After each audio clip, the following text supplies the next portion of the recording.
Lucas, capítulo 18.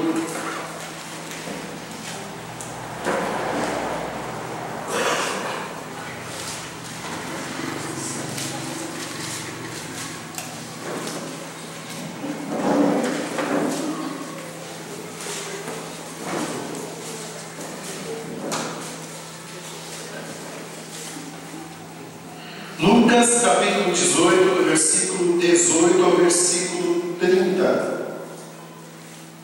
Lucas 18, do versículo 18 ao versículo 30. Agora, os irmãos me acompanhem, diz assim: certo homem importante lhe perguntou: bom mestre, que faria para herdar a vida eterna?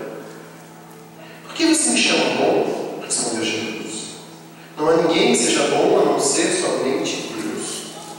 Você conhece os mandamentos: não adulterarás, não matarás, não furtarás, não darás falso testemunho, honra teu pai e a tua mãe. A tudo isso tenho obedecido desde a adolescência, disse ele. Ao ouvir isso, disse-lhe Jesus: falta-lhe ainda uma coisa. Venda tudo que você possui e dê o dinheiro aos pobres, e você terá um tesouro nos céus. Depois venha e siga. Ouvindo isso, ele ficou triste, porque era muito rico. Vendo entristecido, Jesus disse: como é difícil aos ricos entrar no reino de Deus. De fato, é mais fácil passar um camelo pelo fundo de uma agulha do que um rico entrar no reino dos céus, no reino de Deus. Os que ouviram isso perguntaram: então, quem que pode ser salvo? Jesus respondeu: o que é impossível para os homens é possível para Deus. Pedro lhe disse: nós deixamos tudo o que tínhamos para seguir-te. Respondeu Jesus: digo-lhes a verdade, ninguém que tenha deixado casa, mulher, irmãos, pai ou filhos, por causa do reino de Deus, deixará de receber na presente era, e muitas vezes mais, e na era futura, a vida eterna. Amém, queridos? O texto fala, e Jesus está nos mostrando, sobre conversão. Quando você pega algumas porções da palavra de Deus, e é necessário que você as leia e diga assim: eu acredito nisso. Você tem que fazer essa pergunta. Você leu? Parece uma história de um camarada rico que Jesus colocou na parede, recuou, foi embora e está falando de rico.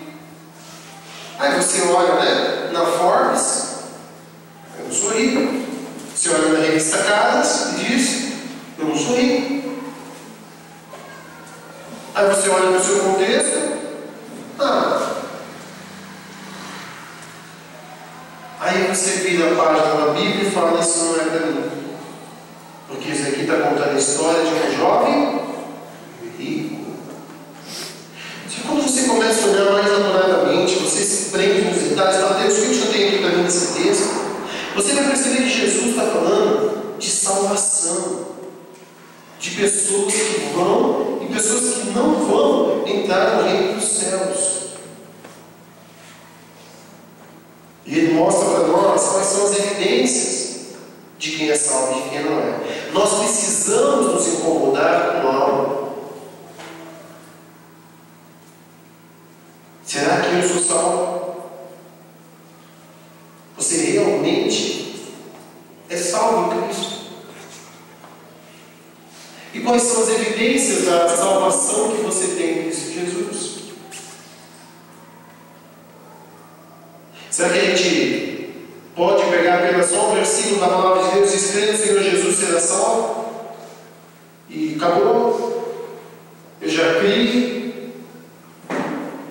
Ou a Bíblia nos orienta a olharmos para toda a palavra de Deus e ver que o crer é acompanhado de fruto. E Jesus falou: e pelos frutos conhecereis a árvore.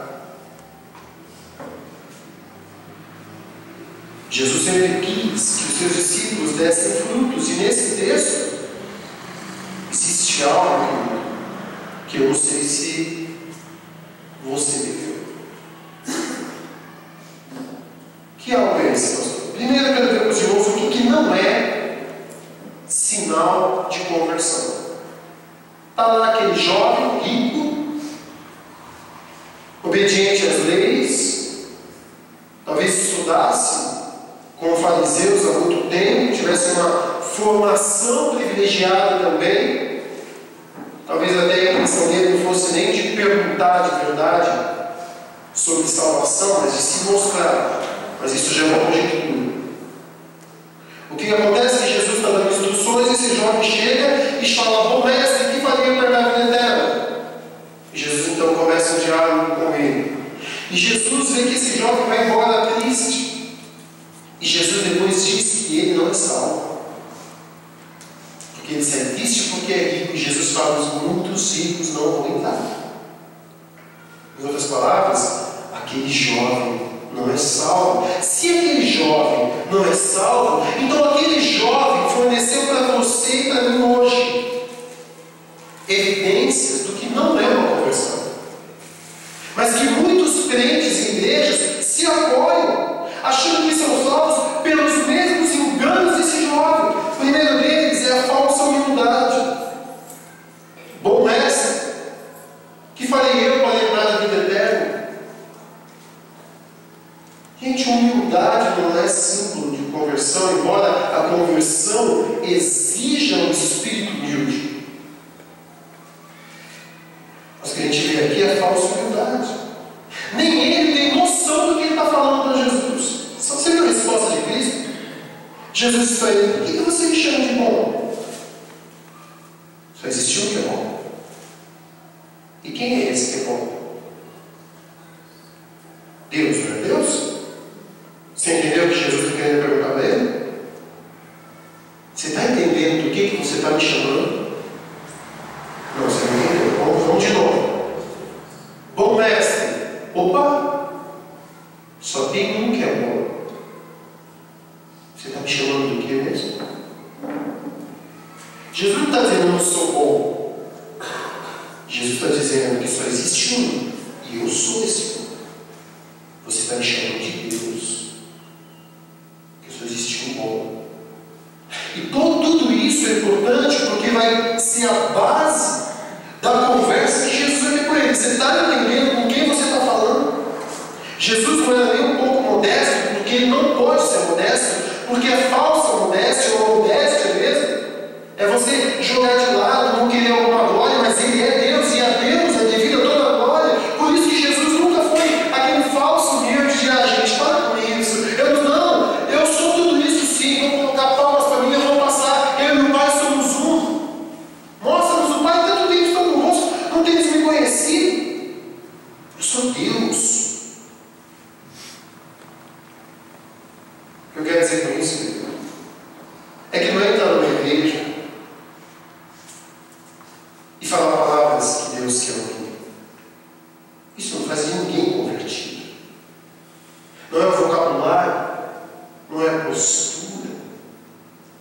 Se tem uma coisa que é impressionante, é a quantidade de máscaras que existem no povo evangélico, na igreja. Máscaras. Pessoas se escondendo atrás de seus pecados. Então eles sabem da quantidade que tem. Então eles manipulam, eles formam uma imagem e querem passar essa imagem. Bom mestre! E você sabe que você não é o que você é quando você é aqui dentro. Você é o que você é lá na sua casa. Você é o que você é lá no seu serviço. A pessoa que você é aquela no relacionamento entre duas paredes, entre quatro paredes, entre você e sua esposa, entre você e seus filhos. Quando você está sozinho nos seus negócios, no computador, no seu juiz. Esse é você. Então, meus filhos, chegar na presença de Cristo, na congregação e no meio da multidão e dizer: bom mestre, ou exaltar a Deus, ou qualquer outra coisa, não faz de ninguém crente. Não faz. Ninguém é crente por causa de um momento na frente de Cristo e da congregação, com entonação perfeita, palavras agradáveis e bonitas, dizendo: bom mestre, e toda eloquência e naquela postura. Isso não traz e não é evidência de salvação. Em segundo lugar, o que não é um sinal de conversão é religiosidade.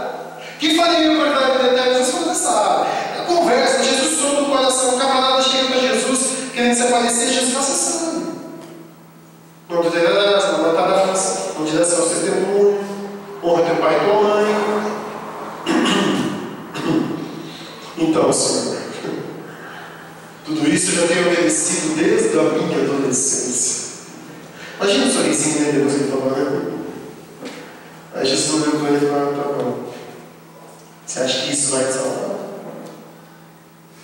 Só que aquele jovem, ele naquele momento foi só um símbolo de uma sociedade, um exemplo de toda uma sociedade que obedecia aos mandamentos na superficialidade, mas ignorava os propósitos que Davi fala no seu salmo. Senhor, ajuda-me a entender os propósitos das tuas ordenanças. Isso é conversão. Vou repetir. Davi diz, Senhor, ajuda-me a entender os propósitos dos teus mandamentos, das tuas ordens. Eu não quero só obedecer as tuas ordens, eu quero entender o porquê o Senhor me deu essa ordem, o que é que o Senhor está me protegendo, o que é que o Senhor está tentando moldar na minha vida, qual é o teu plano por trás da ordem. Esse é o nível elevado. Então, meu querido, decorar a cartilha de uma igreja não faz de ninguém salvo. Devocional, cadê devocional? Filha, devocional, deixando, cadê? X. Não faz. Aí, você tem lá jovens fazendo devocional? Boca de pai de mãe, já fiz um devocional. Já fiz. Líder pergunta, cadê devocional? Já fiz devocional, já fiz devocional. Dá liberdade. Aí você vai ver quem é. Vai ver quem é o jovem que ama de verdade a Deus. Tudo isso que havia sido dá status para ele. Claro, era todo o que uma sociedade conhecia como o mais alto nível da formação moral e social e familiar. Obedecer os mandamentos. Nunca adulterei, nunca matei, nunca disse falso testemunho. E sabe qual é a conclusão dessa conversa? Lá vai o rico que não vai entrar no reino dos céus. O camarada obedecia aos mandamentos. E no final da conversa, lá vai o rico que não vai entrar no reino dos céus. Não é o que você obedece na frente dos outros. É que passa aqui, ó. É que você sente aqui, ó, no seu coração.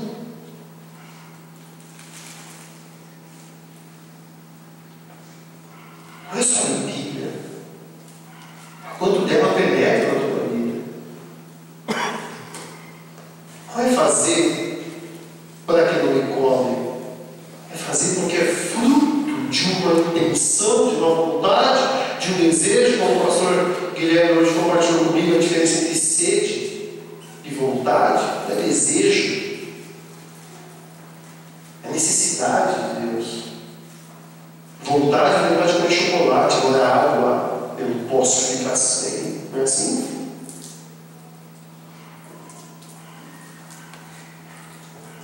O homem que disse ter obedecido todos os mandamentos chamou Jesus de Deus, sem entender, chamou de Deus e depois não obedeceu o que Deus mandou ele fazer. Cadê o maior dos mandamentos? Cadê o segundo maior dos mandamentos? Você é crente por quê?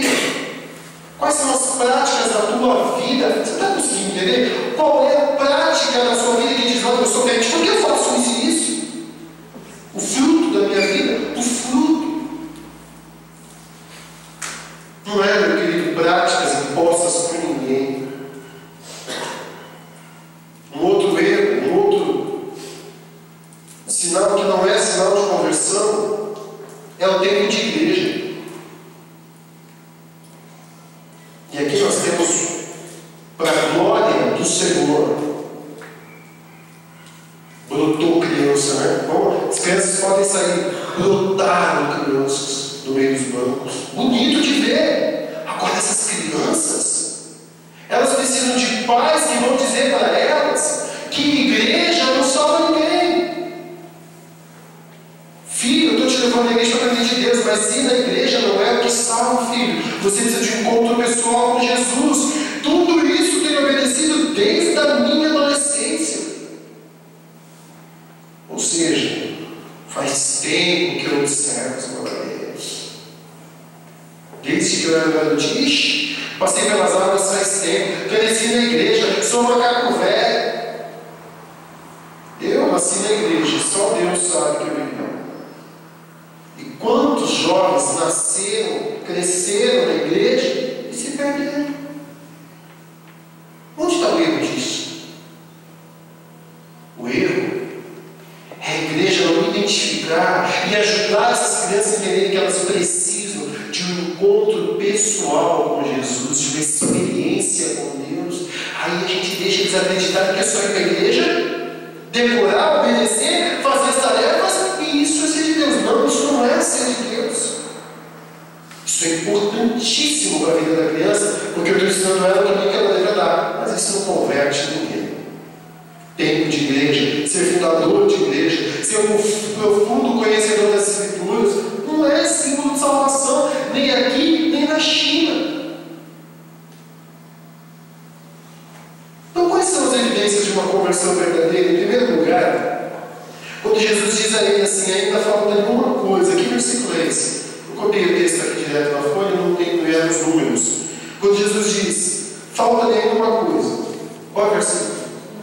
22. Jesus diz, falta-lhe ainda uma coisa, venda tudo que você possui, dê o dinheiro aos pobres, e você terá um tesouro nos céus, depois venha e me siga. Jesus está dando as evidências de uma conversão para mim e para você aqui. Em primeiro lugar, conversão, larga isso, implica em desapego das coisas deste mundo.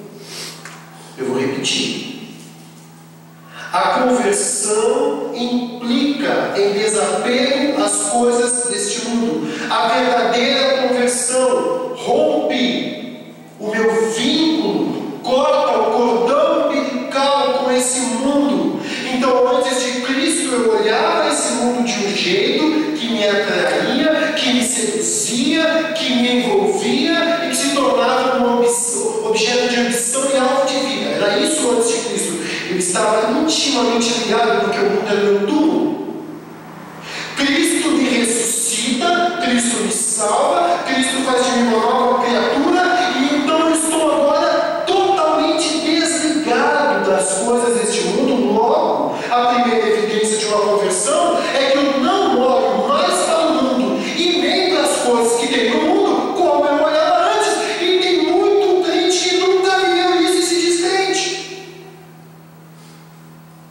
Nunca mudou. Diz que aceitou Jesus, mas sempre continuou com os mesmos sonhos, ambições, vontades, apegos, desejos e ganância. O mundo continuou tão atrativo quanto era antes. Mudou o círculo de amigos, alguns pecados visíveis, mas o meu relacionamento com o mundo ainda continuou extremamente profundo.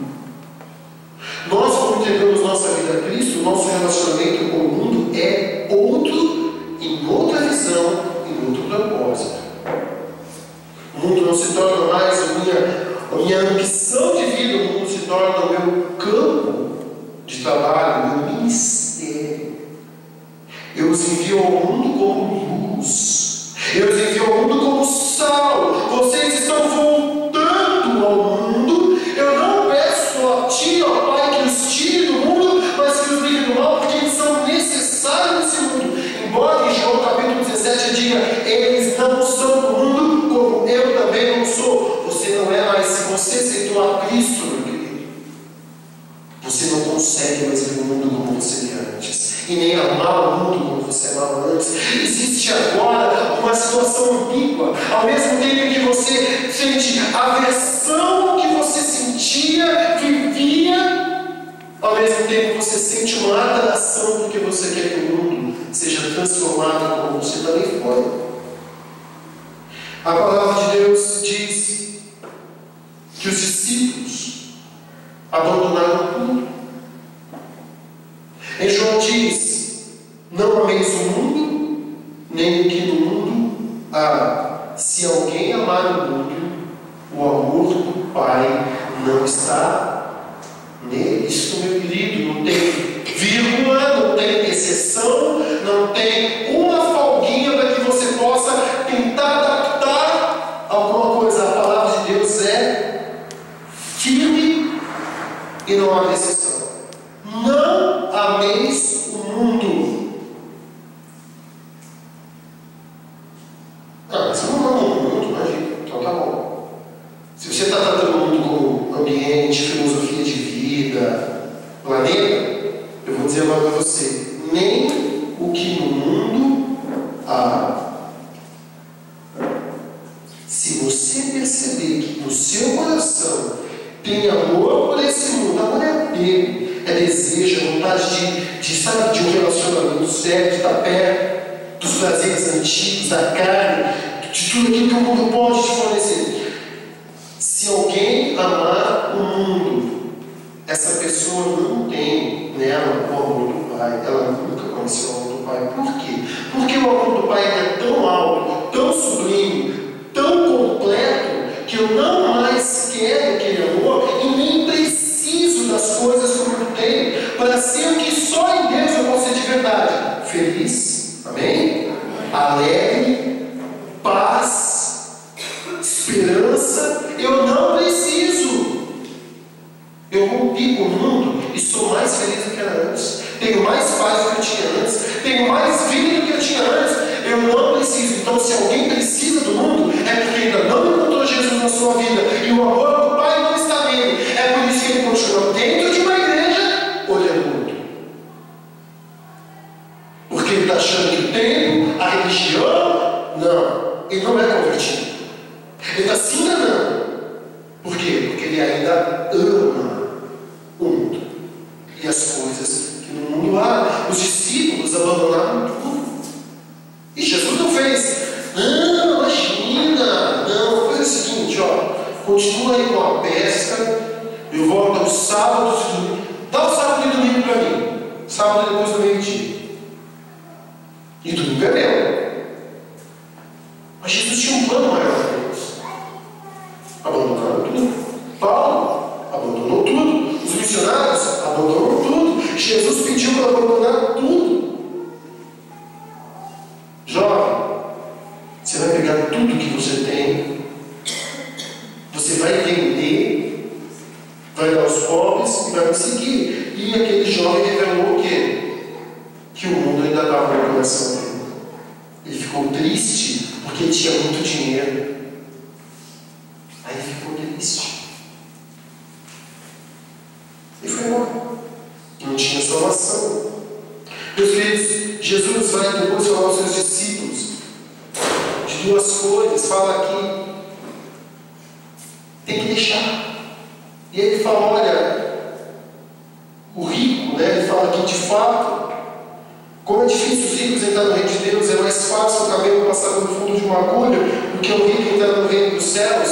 Existem algumas teorias para isso. Uma delas é que uma corda de marinheiro, chamava, um tipo de nó que chamava camelo, tinha uma palavra parecida com camelo, e que Jesus está dizendo que era mais fácil uma corda daquela passar no fundo de uma agulha do que o rico entrar no reino dos céus. Mas existe uma outra, você vê que eu passei bem rápido, porque eu não simpatizo com essa, que tinha uma porta na entrada das cidades que chamava de fundo de agulha, e que para confiscar os bens de todos os que iam entrar naquela cidade, tinha que tirar tudo do camelo, e o camelo tinha que passar por aquele buraco. Só que para o camelo passar por aquele buraco, o camelo tinha que ser abaixado, porque era um buraco muito estreito, porque nenhuma mercadoria podia passar com o camelo. Então, regra, camelo passa por ali, tem que tirar tudo. Então tudo seria confiscado. Não daria para esconder nada debaixo de pano algum, de camelo algum. Tira tudo e o camelo passa. Isso é interessante porque se Jesus está comparando e dizendo que é mais fácil o rico, mais difícil o rico entrar no reino dos céus do que o camelo passar por um buraco desse, é porque Jesus está dando a entender algumas coisas para a gente. Primeiro, se você quer entrar no céu, você não pode estar apegado a nada. E aí, quando Jesus ou Deus exigir que você escolha entre ele as riquezas, entre ele o mundo, entre ele os bens, entre ele pessoas, você não está apegado e você vai ser humilde para diante da vontade de Deus se abaixar e se submeter para entrar onde Deus tem para você. Onde eu quero chegar com isso? Uma aplicação ideal da tua vida. Por quê? Porque nem todo mundo aqui vai ser missionário, nem todo mundo foi chamado para ser apóstolo. Então como que a gente lida, pastor? Se nem todo mundo vai ser missionário, eu preciso continuar trabalhando na fábrica, eu preciso continuar desempenhando a minha função, eu tenho uma profissão, eu tenho que sustentar meus filhos. Normal, entendo isso, mas você tem que estar preparado para que se um dia Jesus pedir para você se desapegar daquilo, você vai desapegar. Por quê? Porque tem um lugar que Jesus quer ver que você já está desapegado, que é no seu coração. Não é só por fora, é por dentro do coração. É nós aqui. Estou desapegado disso. Por isso que ele fala que você não quer amar o mundo. Não é o teu que quer o mundo, é amar o que quer o mundo. E aí aquele jovem não consegue crescer porque ele tem muita coisa. Tudo isso. Melhor seria que ele não tivesse tudo aquilo. Melhor seria que ele fosse pobre. E então ele teria salvação. Mas ele tinha muita coisa. E a riqueza, ela traz falsas ideias de sucesso. A riqueza, ela traz ilusão, traz o orgulho. O dinheiro é a raiz de todos os males. E traz valores que nunca foram os valores de Deus. A palavra de Deus diz que quem confia em suas riquezas certamente vai cair. Mas os justos florescerão como uma folhagem verdejante. Você consegue entender? Se os justos vão florescer como uma folhagem verdejante, está dizendo que os justos vão ter vida de verdade.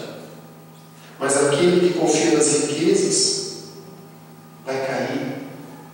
Você sabe que tipo de folha que cai de uma árvore? É seca. O que confia nas suas riquezas vai secar. Mas os justos vão continuar florescendo cada vez mais. Por quê? Porque eles não confiam nas riquezas. Confiam no Senhor.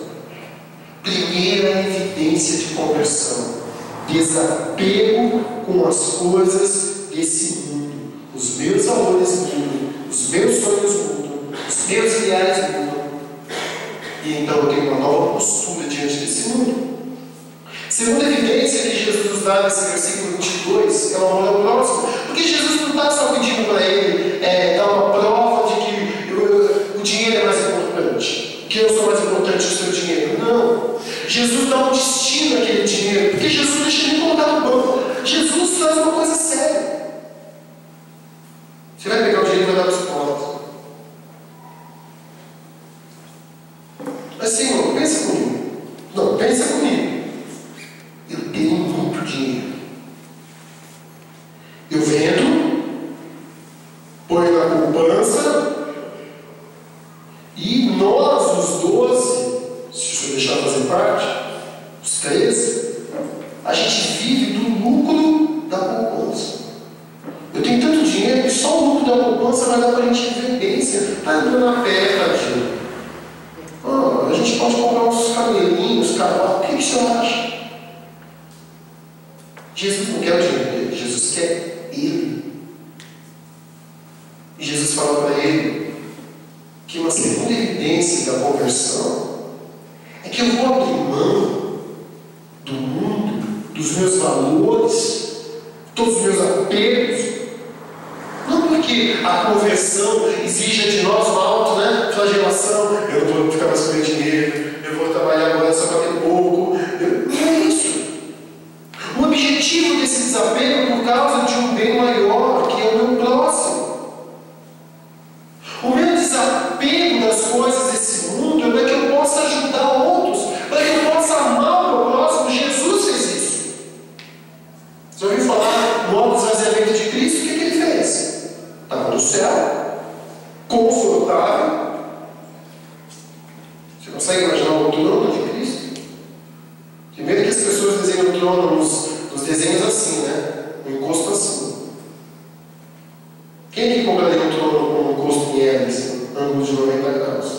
Ninguém, né? Você compraria um show de bola, cadeirinha de balanço, né? Negócio térmico, uma coisa bem gostosa. Jesus estava lá no trono dele, cercado por anjos, orquestras, voando. Estava de boa, sossegado, na dele.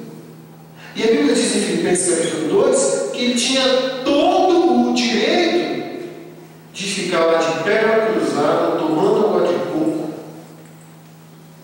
e contemplando sua majestade declarada através dos anjos. Mas o Pai tinha uma vontade. E o Filho amava o Pai. E a vontade do Pai era amor a uma geração, a um ser humano, a uma das suas criaturas que se revoltou contra ele, mas ele amou essas criaturas. E a Bíblia diz em Filipenses capítulo 2 que Jesus, por causa do seu amor ao Pai e a nós, ele se esvaziou. Jesus abriu mão da glória, se permitiu, desculpe se a expressão não é das melhores, se encapsular no corpo, se tornou um ser humano e passou todas as aflições que um ser humano passa, que a Bíblia diz que ele foi tentado de todas as formas, sofreu. Por que tudo isso? Porque ele tinha um amor por você e por mim. O que Jesus está pedindo para aquele jovem não é diferente do que ele fez por nós. E o que ele pediu para aquele jovem é o que ele pede para cada um daqueles que se convertem. Ame o seu próximo, como eu vos amei. Quando Jesus fala ame o seu próximo como a ti mesmo, ele está falando dos fariseus, que eram exímios amantes de si mesmos. Mas quando ele vai falar para os seus discípulos, eles falam ame o seu próximo assim como eu vos amei. E o que foi que eu fiz? Eu abri mão de tudo por amor do meu próximo, por amor de vocês. Agora você pensa, mas Jesus, Senhor, ele tinha de sobra. Mas Jesus não manda ele vender 10%, Jesus manda ele vender tudo. E dar tudo aos pobres. Onde você quer chegar com isso, pastor? Eu quero chegar numa conclusão aqui: você é rico. Nós somos ricos. João Batista chega para João Batista e diz assim: o que devemos fazer? Ele fala: arrependa-se. E o que é arrepender-se? Você tem duas túnicas.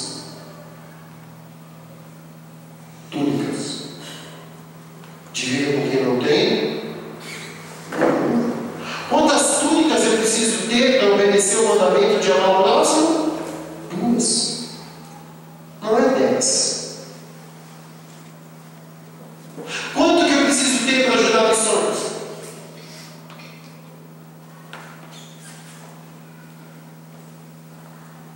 Depois de quantas pizzas comidas eu posso dar uma pizza para missões?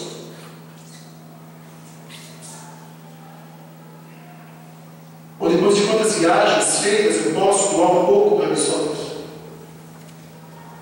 Para um povo que sofre no meio da pedofilia, da escassez de mantimentos e alimentos.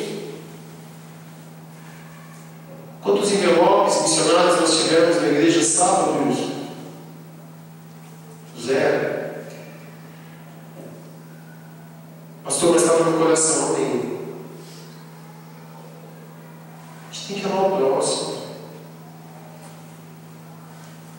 Isso implica menos força, menos medo, se doar, menos tempo para você, porque você vai ajudar pessoas, menos oportunidades, porque você vai estar servindo. A Bíblia diz: filhinhos, não amemos de palavra nem de boca, mas em ação e em verdade. Fala em 1 João 3,18. O que você tem dado aos outros, meu querido? O que de você é dado a alguém? Terceira evidência de uma verdadeira conversão é seguir Cristo. Jesus disse para ele, fala uma coisa, venda tudo que você possui, desapego, dê o dinheiro aos pobres, amor ao próximo, e você terá um tesouro nos céus, e depois venha e siga. Seguir a Cristo, em outras palavras, significa, olhe para mim. E eu pergunto, quem é o teu alvo? Para quem você olha? Quem é que você mira? Com quem você se compara? Porque todas as nossas ambições são fruto de comparação. Estou errado? Todas as nossas ambições são fruto de comparação. A moda é assim. O mercado é assim. Nos faz ambicionar cada vez mais e mais e mais. E Jesus está falando, você tem que olhar para mim, porque ninguém vai conseguir me seguir se não olhar para mim. Você está olhando para as suas riquezas, jovem rico, você precisa olhar para mim. Segundo lugar, você precisa me buscar. Depois de ser, venha. Você não vai me seguir se você não tiver relacionamento comigo. Não dá, com Cristo não existe seguir a distância, que nem curso online. É preciso um relacionamento próximo. Ouvir a sua voz, ver para onde ele virou. Vem comigo, você precisa estar junto comigo. Eu espero você, mas vai lá, vem, depois você vem até mim. Em terceiro lugar, você precisa seguir, que é imitar Cristo em tudo. Estava lavando o quintal ontem, lá em casa. Me veio uma frase à mente de Jesus que diz: filho, a vida de um homem não consiste na quantidade de bens que ele possui. E eu parei e fiquei meditando nisso. E eu comecei a lembrar de Jesus. E eu lembrei que Jesus não tinha quase nada. Ele tinha o corpo, a roupa e a visão. E a gente determina que a gente precisa de tanto para ser feliz, né? A gente só ambiciona mais e mais. Jesus vira para você e fala: filho, a vida de um homem não consiste na quantidade de bens que ele possui. Quando você pensa em bens, você pensa em casa, né? Ou um carro. Se envolve roupa. Se envolve todas as coisas do mundo que não determinam para Deus nada. Absolutamente nada. Para mim, filho, o valor não está nas posses. Para mim, filho, o significado, o valor da vida de alguém não é o quanto ele tem para si, mas é o quanto de si ele doa ao próximo. A mensagem que eu preguei lá em Amparo, no aniversário da igreja, concluímos com isso. Paulo escreve em Romanos 16, se lembrando de pessoas, mas nenhuma delas referente à sua capacidade intelectual, habilidade, mas todas as relacionadas a que aquelas pessoas doaram de si mesmas pelas outras, e isso marcou a vida de Paulo, e Paulo então lembrava dessas pessoas, porque elas se doaram como Cristo se doaram por nós. Jesus viveu humildemente, abriu mão de tudo e não cobiçou nada. Nada de ninguém. Qual é a sua riqueza, meu irmão?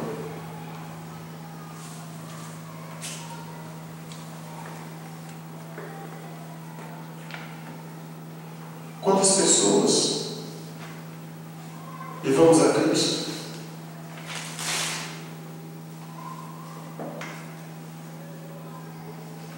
Jesus viveu 3 anos. Andou a pé.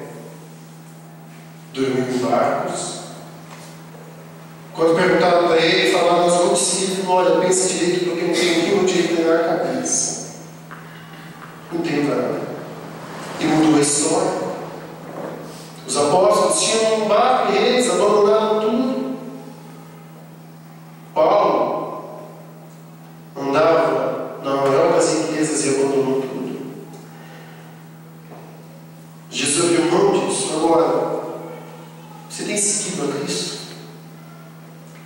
Você olha para a sua vida e vê que você é parecido com Ele? Isso é frustrante. Isso é angustiante. Porque a conclusão desse pensamento meu lavando o quintal de casa foi angustiante para mim. Porque vocês lembram os irmãos que eu falei que eu estou longe de ser como Cristo? Não lembro quando os irmãos estavam na mensagem que eu disse isso? Porque eu olho para Jesus e olho para a minha vida. Não só em questão de prática, mas em questão de visão, de tipo de pensamento, de filosofia de vida. E o que eu estou pensando nessa vida? Vergonhas que eu tenho, coisas que me atrapalham, que me distraem, que me fazem perder a visão. O que está faltando para eu ser como Cristo? Eu preciso dessa avaliação própria da minha vida, porque o mundo está o tempo todo querendo me desviar. Mas isso é uma decisão sua aqui. E na verdade, isso é algo que, se não acontece na sua vida, tem coisa errada. Se olhar para Cristo e ver que você ainda não é como Ele, não gera nenhum tipo de mal-estar, angústia, tem coisa errada, talvez você não seja salvo. Porque salvação é entrar no reino de Deus, porque aquele rico entrou e ele não seguiu Cristo. Então entrar no reino dos céus é seguir Cristo. Ele não seguiu, eu estou seguindo. Senhor, misericórdia! Olha o que Deus está dizendo para mim e para você, que quem não segue a Cristo, o camarada pode estar na igreja, pode cantar música, pode dar aula, pode pregar, pode fazer tudo. Não está seguindo a Cristo, não é salvo. Porque aquele rico foi embora sem salvação. E ele não foi, não seguiu Cristo, não imitou Cristo. Estou imitando Cristo.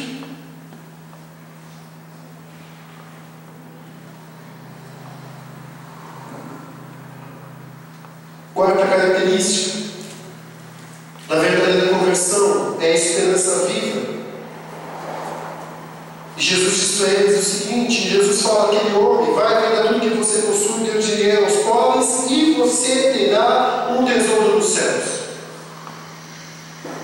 Tira isso e ele vai ter que obedecer. Ficaria assim: venda tudo que você possui, dê o dinheiro aos pobres e depois vem e siga. Mas existe uma característica da verdadeira conversão que é a seguinte: sem Cristo, a minha esperança está nas coisas dessa terra. Então, se eu tiver mais dinheiro, eu vou ter mais segurança, porque eu vou ter os melhores médicos, os melhores recursos, as melhores comidas, as melhores oportunidades. Então, eu vou viver dessa maneira. Então, é claro que eu vou ter um respaldo, eu ainda vou ter uma segurança, eu ainda vou ter alguma coisa. Se vier uma crise econômica mundial, não vai me atingir como atinge os mais pobres. Se a gasolina subir, eu ainda vou ter dinheiro para andar de carro. Então eu preciso do dinheiro para me dar uma certa segurança, para eu ter a paz que não procede do Senhor. Porque a paz que procede de Deus depende das circunstâncias. Amém, igreja? Isso é verdade. Então Jesus sabe disso. Que o dinheiro, quando a gente não tem Cristo, é esperança. O sonho da casa própria. Por quê? Porque eu estou dizendo para mim mesmo que agora sim eu tenho um lugar para morar. Agora eu tenho minha casa, alcancei o que todo homem na sua vida precisa alcançar: 4 paredes. Jó alcançou isso em 4 vezes. Vieram e derrubaram a sua casa. Deus tirou tudo dele assim. Permitiu que Satanás tirasse melhor. Assim. Ló, uma chuva veio de granizo, tirou tudo dele. O dinheiro, o mundo, a esperança. Mas quando a gente se converte, o Senhor é muito bom. Ele é tão bom que Ele sabe que nós somos criaturas e Ele é o Criador. Nós somos servos e Ele é o Senhor. Ele não precisa dar esperança para ninguém. É só mandar e a gente tem que fazer. Mas Ele nos ama e Ele sabe que nós somos a sua imagem e semelhança. Filhos, o que Ele faz? Nos dá uma esperança. Jovem rico, vende, dá aos pobres. E agora presta atenção. Você vai ter um tesouro nos céus.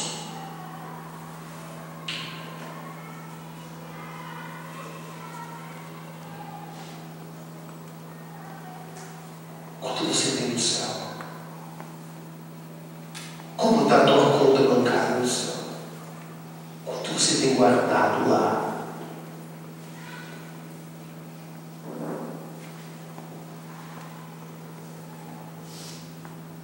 Os discípulos vem tudo aquilo. Nós deixamos tudo para seguir. Jesus fala para eles o seguinte: digo-lhes a verdade, ninguém que tenha deixado casa, mulher, irmãos, pai ou filhos por causa do reino de Deus deixará de receber na presente era, muitas vezes mais, e na era futura. O que está dizendo aí?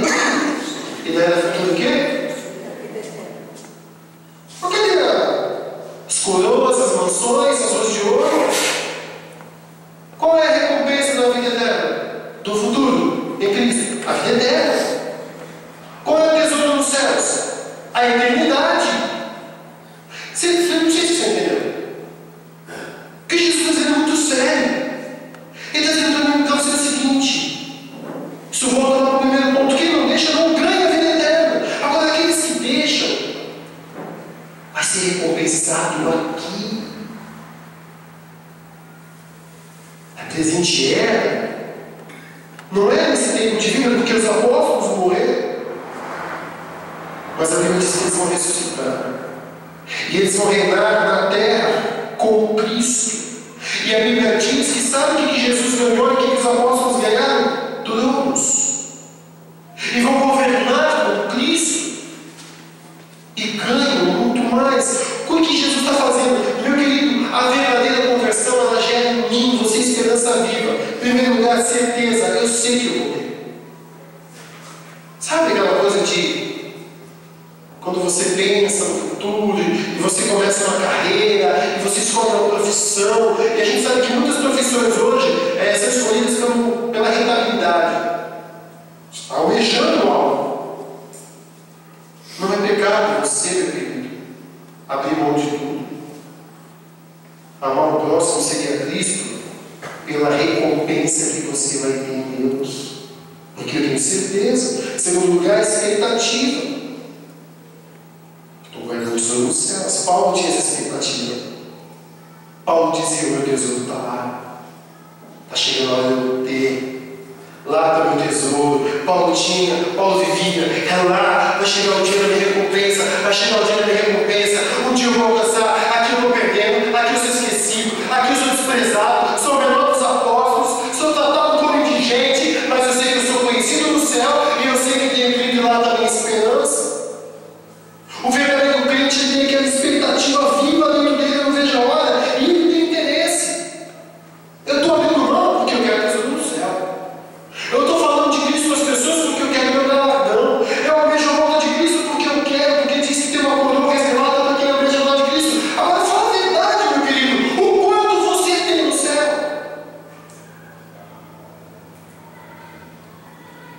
Quanto de esperança existe em você pelo porvir? Seja sincero. Você sabe que 90% dos teus intentos são voltados para as coisas deste mundo, e a maioria delas é aquelas que não têm valor eterno. Preocupações que não têm a menor ligação com as coisas de Deus. Aparência, lucro, prazeres. A maioria deles não tem o menor vínculo com a eternidade. E vivemos bem. Como pode um crente viver bem? Não pode. E se você não vive bem? Ou está na hora de você acordar porque é ser crente, ou você não é crente. Posso ainda não ser tudo que eu devo ser, mas existe uma chama que arde, um espírito que incomoda, um Deus que não me deixa viver em paz, porque eu ainda não sou o que deveria ser. Existe uma palavra que me mostra e revela as minhas deficiências, mas também ao mesmo tempo uma palavra que me anima e me impulsiona a buscar cada vez mais a imagem daquele que me salvou, a lutar e repudiar as coisas deste mundo que me seduzem e querem fazer parte do meu coração. Existe um Espírito Santo batalhando contra a minha carne, porque a minha carne quer as coisas do mundo, mas o Espírito quer as coisas de Deus, e existe essa expectativa pelo povo filho. Existe essa expectativa em você. Você sente essa esperança viva em você. Pastor, eu quero viver isso, como eu faço, pastor? Jesus respondeu: não é possível, homem.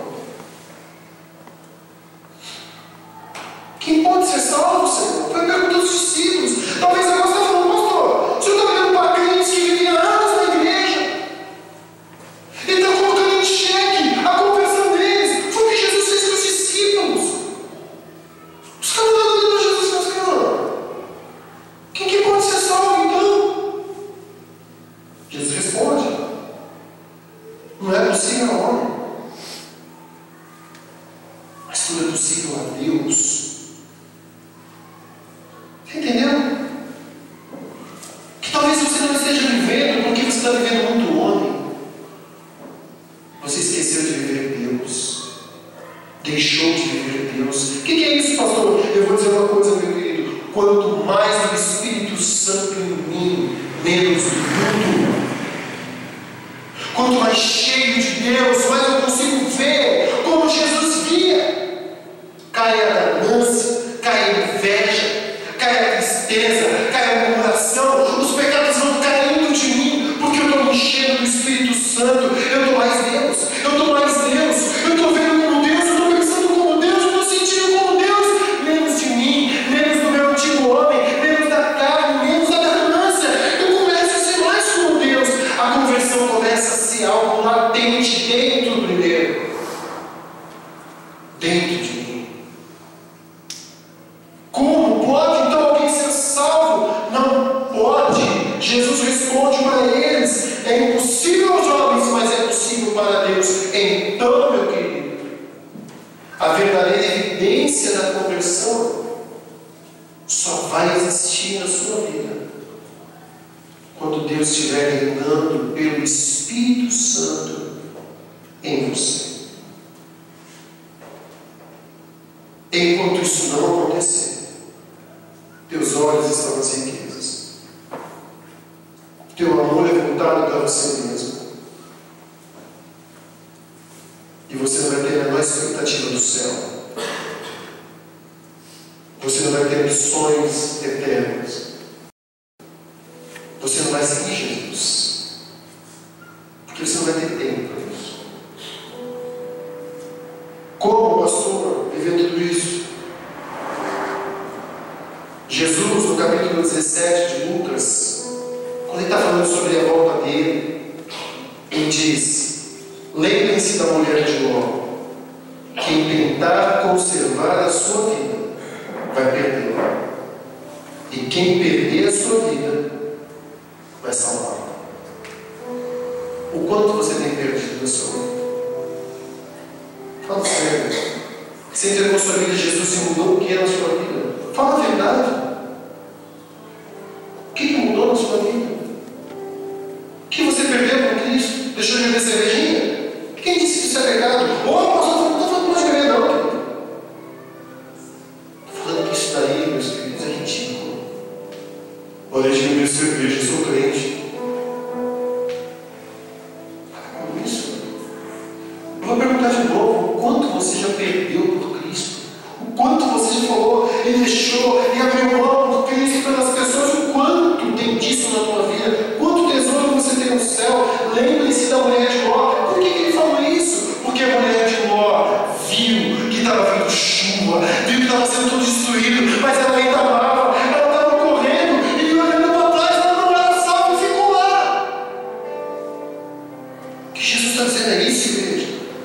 Tem gente dentro da igreja, um lugar que é para levar a salvação, mas olhando para Sodoma e Gomorra e desejando as coisas que ela tem. Só que você pega a internet, você vê que o final dos tempos está vindo. Deus está mandando destruição. Deus está mandando destruição. Deus está mandando destruição. A sociedade está acabando. O valor está acabando. As riquezas estão acabando. Está tudo se destruindo. O planeta está acabando. E ao invés de você falar, meu Deus, eu não posso me apegar a essas coisas que estão sendo destruídas, eu vou me apegar a Ti, a Tua salvação.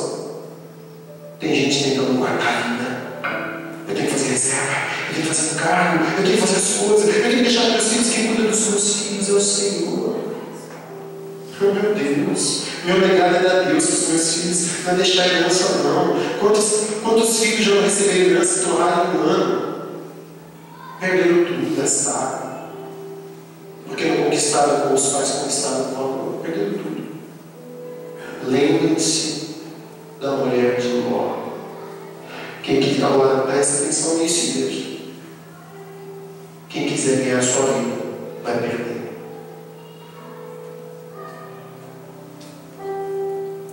Não é só dizer que creio em Jesus, é ter as evidências da salvação. Você está perdendo porque quem perde ganha. Ou você só está querendo ganhar, curtir a vida.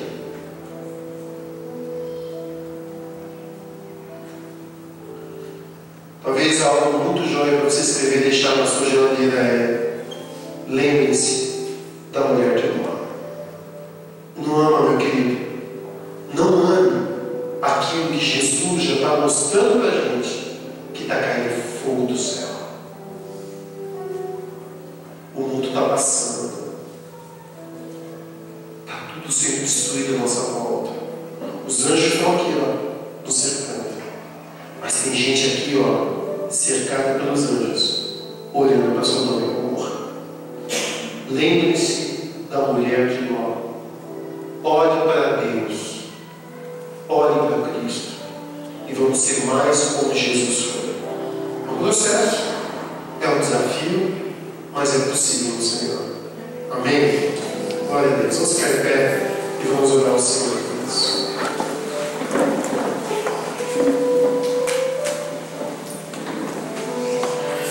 Pai querido e santo, como é bom